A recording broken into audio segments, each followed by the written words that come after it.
Emma se promenait dans la forêt. L'après-midi venu, elle a décidé de rentrer chez elle, mais s'est rendue compte qu'elle était complètement perdue. Elle a erré dans la forêt et a fini par tomber sur la maison d'une sorcière.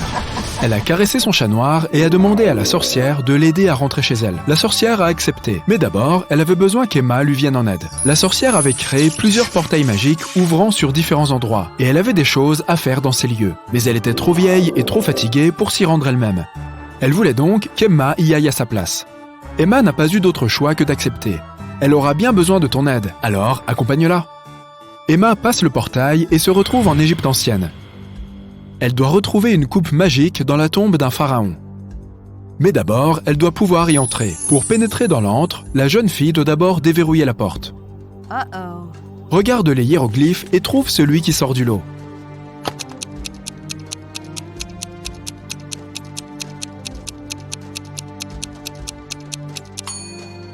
Voilà, c'est fait, ce n'était pas si difficile. La première serrure est déverrouillée.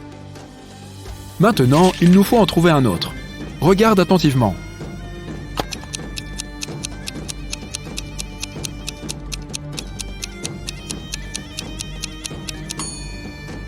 Oui, juste là. Bravo. Ça fait 2 sur 5. Ok, à présent, il y a plusieurs types de hiéroglyphes. Mais il y en a un qui est unique. Peux-tu le trouver ?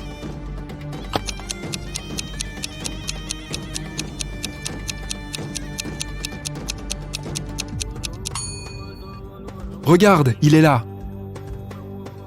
Et en voici un autre. Ta tâche est la même.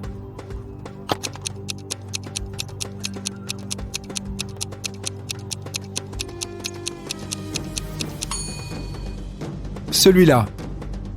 Encore une serrure et c'est bon. Essaye d'être attentif.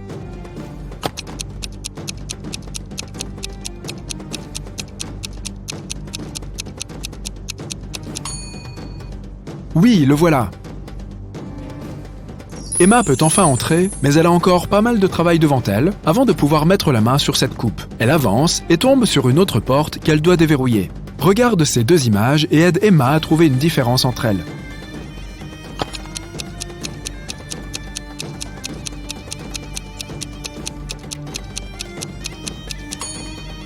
Regarde, juste ici. Voici la deuxième. Maintenant, il y a 2 différences. Essaye de les trouver toutes les 2.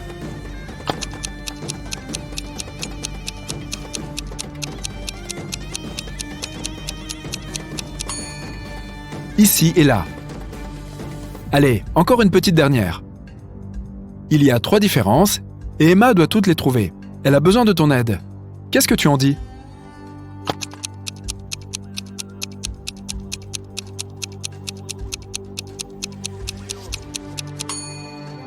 1, 2 et 3.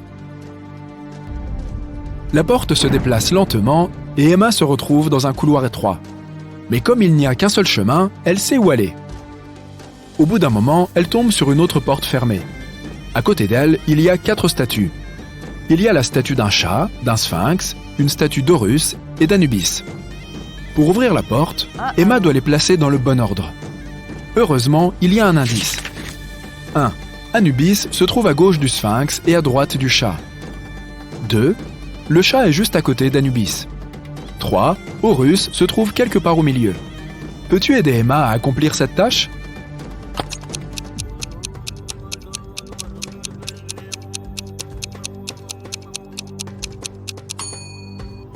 Donc, voici Anubis, et le chat est sur son côté gauche.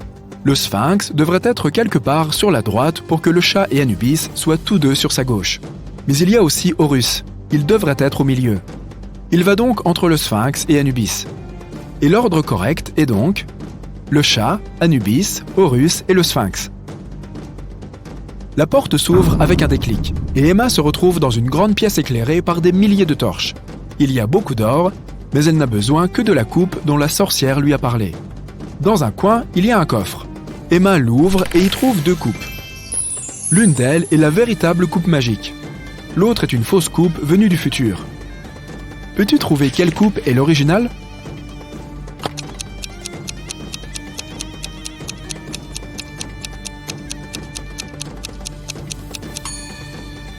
Regarde attentivement les dessins sur la coupe de gauche. Dans l'un d'eux, il y a un train. À l'époque, il n'y avait pas de train, donc les gens n'en dessinaient pas. La coupe originale est celle de droite. Ensuite, une brume violette se répand autour d'elle et une seconde plus tard, Emma se retrouve de retour dans la maison de la sorcière. La fille lui donne la coupe, mais d'autres épreuves l'attendent. La sorcière a maintenant besoin de plantes qui ne poussaient que dans le passé. Elle donne à Emma quelques dessins et Emma disparaît à nouveau. Comme elle voit des dinosaures brouter de l'herbe autour d'elle, Emma comprend qu'elle a voyagé très loin dans le passé. Mais concentrons-nous sur l'essentiel. La sorcière ne devait avoir que de l'encre noire. Il va donc lui falloir identifier les plantes en regardant leurs ombres. Voici la première. Laquelle est la bonne plante?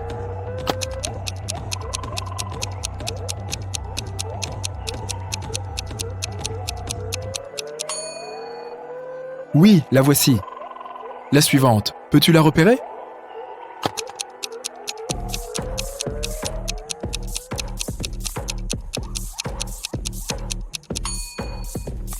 Elle est juste là. Tu te débrouilles très bien. Peux-tu trouver la troisième?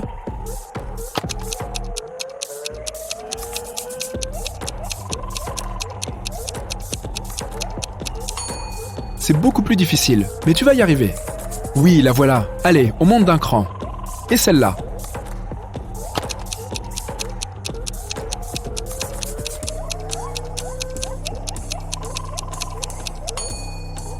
La voici.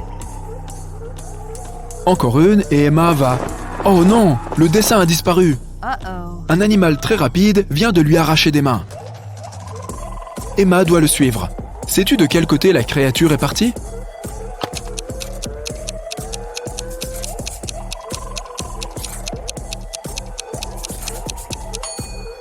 Regarde, cet arbre près de la route du milieu tremble encore. Je parie que c'est par là qu'Emma doit aller. Elle s'enfonce plus profondément dans la jungle. Mais très vite, elle se rend compte qu'elle ne sait plus dans quelle direction aller. Peux-tu l'aider? Regarde, il y a des empreintes de pattes, mais elles sont toutes différentes. Tu dois trouver lesquelles sont les bonnes. As-tu été assez attentif pour te souvenir à quoi ressemblaient les empreintes de pattes sur la route précédente?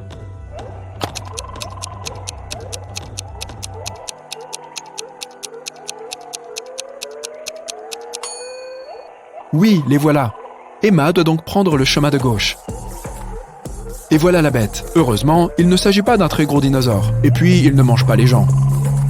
Emma doit récupérer ce morceau de papier, mais il faut qu'elle donne quelque chose en échange au dinosaure. Que peut-elle offrir à l'animal?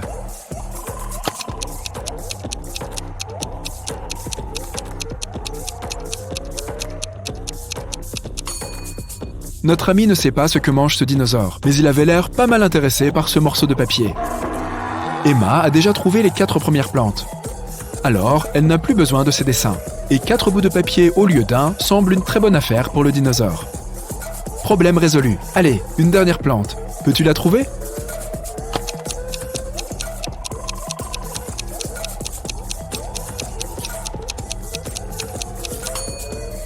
Oui, juste ici. Bien joué. Salut Sherlock, j'ai vraiment besoin de ton aide. Va vite chercher ta loupe et accompagne-moi dans mes enquêtes. Yeah. Regarde cette image. Qu'est-ce qui cloche selon toi?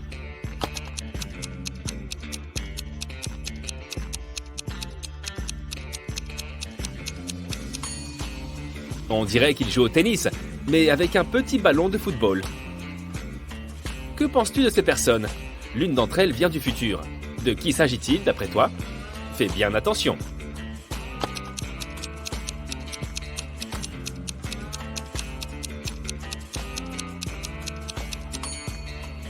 Eh oui, c'est ce type-là. Il a un portable dans sa poche. On dirait un pique-nique ordinaire dans un parc. Mais l'une de ces personnes est un voyageur du temps. Laquelle?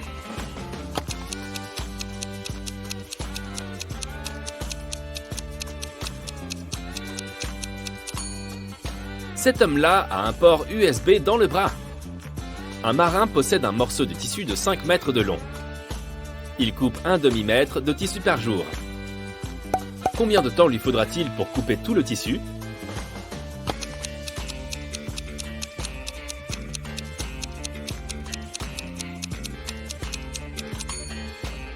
Tu as sans doute répondu 10 jours. Mais en fait, le marin n'aura besoin que de 9 jours. Le dernier morceau de tissu mesurera un demi-mètre. Le marin n'aura donc pas besoin de le couper. La voiture d'Adam est tombée en panne en plein milieu d'une route forestière déserte. Mais le pire, c'est l'hiver. Les congères sont énormes et le vent est glacial. Adam doit gagner la ville la plus proche le plus vite possible. Mais s'il suit le premier chemin, il devra faire face à des loups affamés. Le second chemin traverse une zone habitée par les ours. Et s'il choisit le troisième chemin, il lui faudra franchir une dangereuse rivière glacée. Quel est le chemin le plus sûr ?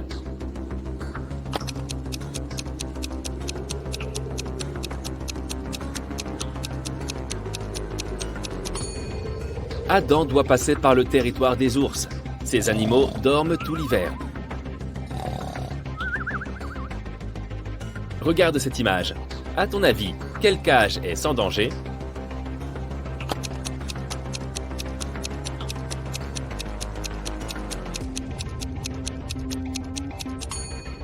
C'est la dernière. Même si la piqûre d'un scorpion est douloureuse, elle est rarement mortelle. Voici une nouvelle énigme. Qui a volé son ordinateur, selon toi ?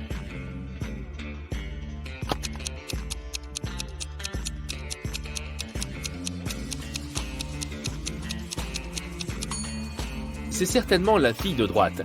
Regarde la forme étrange de son sweat. L'une de ces filles est une criminelle recherchée. Mais laquelle ?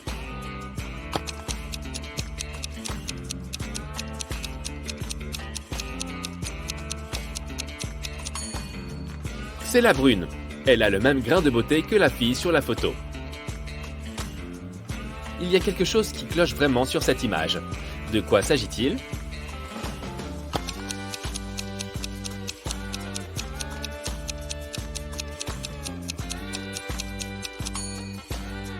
Regarde, il y a de la neige près de ce cactus. C'est un désert.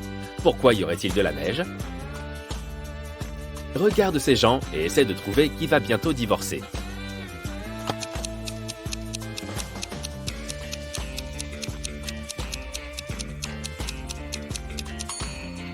Il est fort probable que ce soit le couple de droite. As-tu remarqué que la femme vient de donner son numéro de téléphone au barman ? Après une catastrophe naturelle, il y a eu une panne d'électricité dans la ville de Sam. Des criminels ont profité de l'obscurité pour l'enlever et demander une rançon.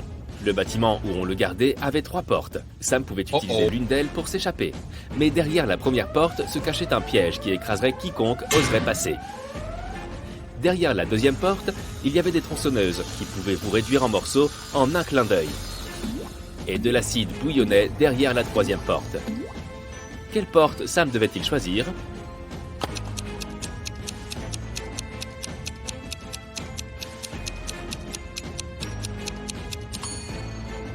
Les tronçonneuses ne pouvaient pas lui faire de mal, et il n'y avait pas d'électricité, tu te souviens ?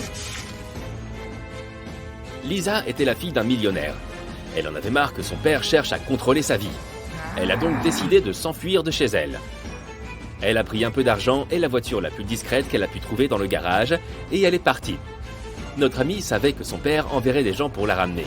C'est pourquoi elle ne resterait jamais plus d'une nuit dans un même hôtel. Un jour, elle s'est retrouvée dans une petite ville. La nuit tombait et elle n'a pas eu d'autre choix que de s'arrêter au premier hôtel qu'elle a vu. La réceptionniste lui a dit que sa chambre était la 110 et lui a proposé de l'accompagner.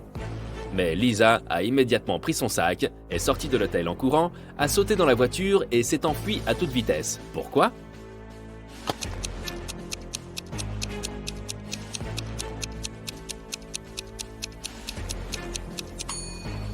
Le premier chiffre du numéro d'une chambre d'hôtel indique généralement l'étage où elle se trouve.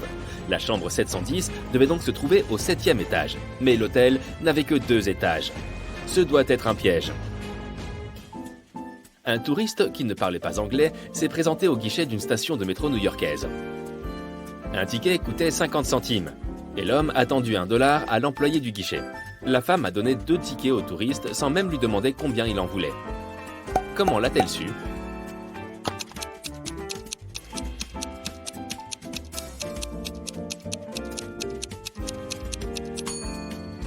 Le touriste lui a donné 4 pièces de 25 centimes. Et bien sûr, s'il n'avait eu besoin que d'un seul ticket, il ne lui aurait donné que 2 pièces.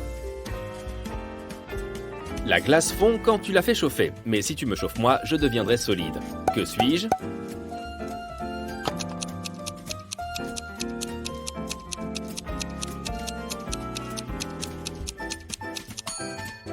Je suis un œuf.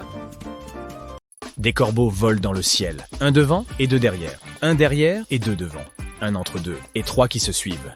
Peux-tu trouver le nombre exact de corbeaux?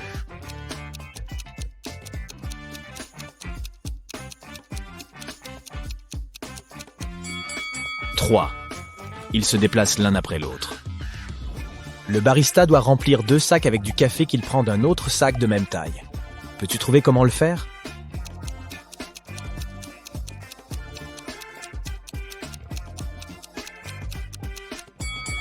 C'est facile. Il suffit de mettre les sacs vides l'un dans l'autre, puis de les remplir de café.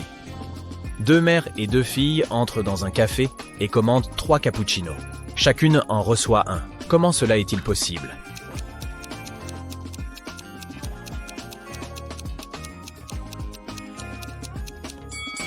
Il s'agit d'une grand-mère, d'une fille et d'une petite fille. Peux-tu écrire un nombre composé de 11 milliers, 11 centaines et 11 chiffres?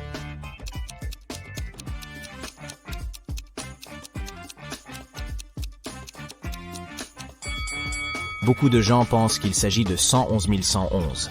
En réalité, il s'agit de 12 111. L'ordinateur de Rachel est en panne, mais elle doit faire un travail urgent. Elle décide donc d'utiliser l'ordinateur portable de son mari. Malheureusement, il a changé son mot de passe. Heureusement, Rachel trouve une note avec un indice à proximité. Elle entre le code, mais il ne fonctionne pas. Peux-tu l'aider à déchiffrer le mot de passe?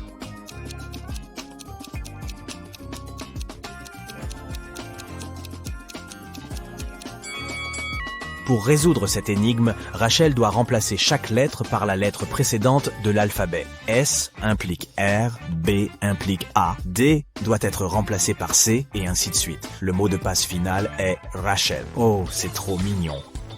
Peter, Jenny et Timothy sont enfermés dans 3 cages distinctes. La cellule de Peter contient un explosif. La cage de Jenny est remplie de gaz toxique. Et la cellule de Timothy est recouverte de glace. Peux-tu deviner qui a le plus de chances de survivre?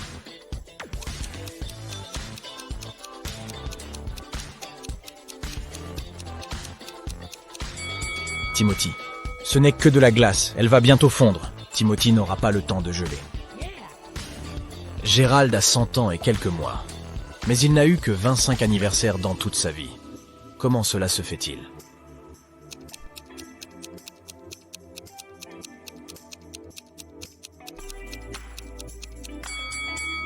L'homme est né le 29 février. Son anniversaire n'a donc lieu qu'une fois tous les 4 ans. La police découvre que plusieurs criminels vont quitter la ville en train ce matin. Les agents de sécurité de la gare arrêtent 4 personnes suspectes et examinent leurs bagages. Peux-tu les aider à déterminer qui est innocent?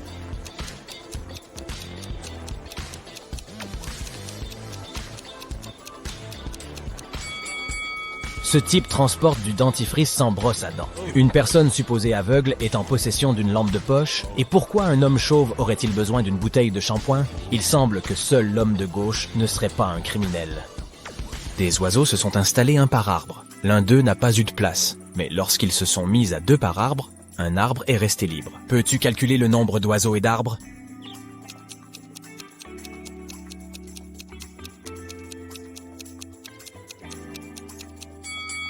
Quatre oiseaux et 3 arbres.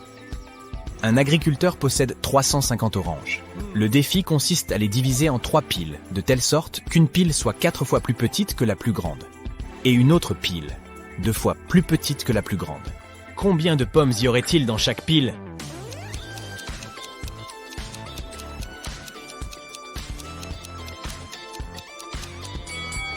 Zéro. L'agriculteur a 350 oranges, mais pas de pommes. David invite ses amis à passer un week-end chez lui. Ils viennent et s'amusent beaucoup. Malheureusement, une terrible tempête se déclenche la veille de leur départ. Il pleut, averse, et des vents violents cassent en des arbres, arrachent des lignes électriques et provoquent même des pannes de courant un peu partout. Le lendemain matin, le temps s'améliore. Mais David découvre que sa montre en or a disparu. C'était un cadeau très cher de son grand-père. David pose une seule question à tous ses amis.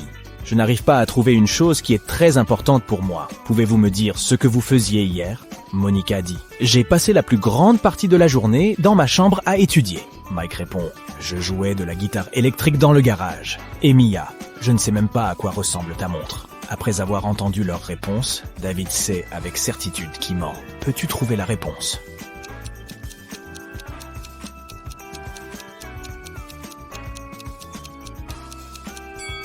Il y a eu une panne d'électricité. Cela signifie que Mike ne pouvait pas jouer de la guitare électrique. De plus, David n'a pas dit que la chose importante était une montre. Alors, comment Mia l'a-t-elle su? Mike et Mia ont donc volé la montre. Peux-tu créer un carré en déplaçant une seule allumette?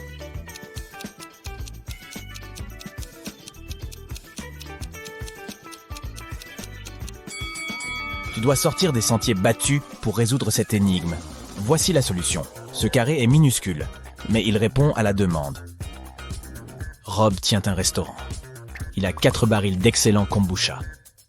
Il les garde pour la fête d'anniversaire qui aura lieu dans 24 heures. Rob entre dans l'entrepôt et voit une note près des tonneaux. Elle dit « J'ai jeté un sort sur l'un des tonneaux. Quiconque boit du kombucha se transformera en sirène dans 10 heures. Bonne chance. » Heureusement, Rob a une amie, Shelly, qui rêve d'être une sirène. Rob décide de tester le kombucha sur elle avant le début de la fête. Peux-tu trouver un moyen de contrôler 4 tonneaux en 24 heures?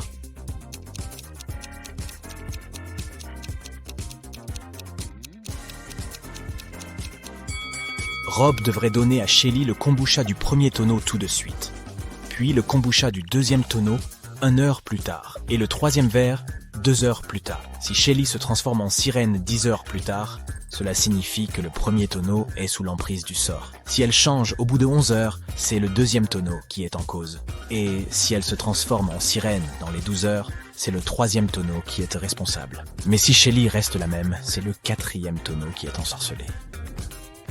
La gérante d'un magasin d'informatique appelle la police en criant « Aidez-moi! Mon magasin a été cambriolé !» Les policiers arrivent immédiatement sur les lieux, mais ils ne voient personne. Soudain, ils entendent quelqu'un frapper à la porte dans le coin du magasin. Ils l'ouvrent et voient une dame inquiète. C'est la gérante. « Quelqu'un m'a enfermé dans l'entrepôt.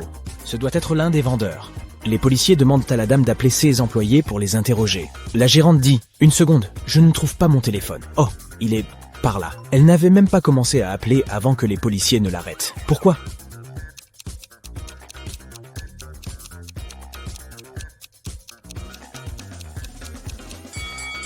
Elle était enfermée dans l'entrepôt et le téléphone était posé sur un comptoir. Comment a-t-elle pu appeler la police?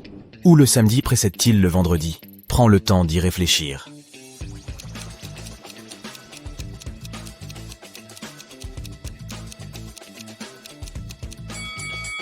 Dans le dictionnaire, le samedi précède toujours le vendredi.